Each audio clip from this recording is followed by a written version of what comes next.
شفت الدنيا امتحان، كلها تجارب، كلها يعني كدوز من بزاف ديال التجربات. واللي خايبه وهو انك تكون دزتي من واحد التجربه خايبه وتفشل، طيحاتك وتبقى ما تقدرش تزيد. بالعكس، هذيك التجربه خايبه هي كتعلمك الدرس مره اخرى. يعني كتكون عارف ومعلم، وملي تشوف راسك طحتي ما تبقاش فاشل الارض، تبقى جالس. بالعكس، غتنوض تجمع الوقفه سوس يديك وسوس رجليك وتزيد للقدام.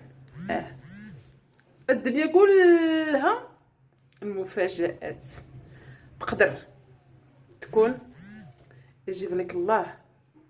يعني تبقى تقول هذه هي الدنيا وما فيها، ما خصني حتى حاجه، انا ما خصني والو.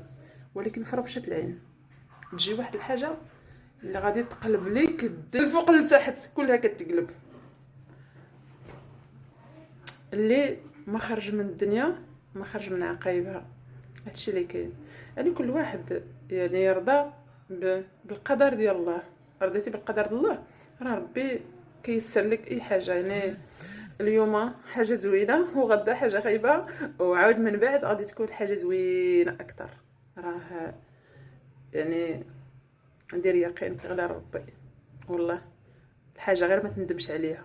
اي حاجه دازت عليك قول هذه امتحان من الامتحانات ديال الدنيا. عمرك تندم على واحد الحاجه دازت عليك، حيتاش الا ندمتي راه ما عمرك تعيش مزيان. اي حاجه دوزتيها يعني الصبر كتكون صعيبه وصعيبه وصعيبه، ولكن خاصك تصبر. غادي تندم ولا تقول انا علاش وانا علاش، ولكن غادي دير واحد الحاجه ربما غادي يسر لك الله. يعني واحد الحاجه خايبه حيدها لك الله من طريقك. راه ربي اللي كيعرف فين سميتو. الله ما كيسد باب حتى كيفتح لك بيبان. دير غير يقينك على ربي وصلي وطلب ربي الحاجه اللي خايبه يحيدها لك من طريقك. صافي ربي ما غاديش يخيبك. هادشي اللي كاين. وتحياتي.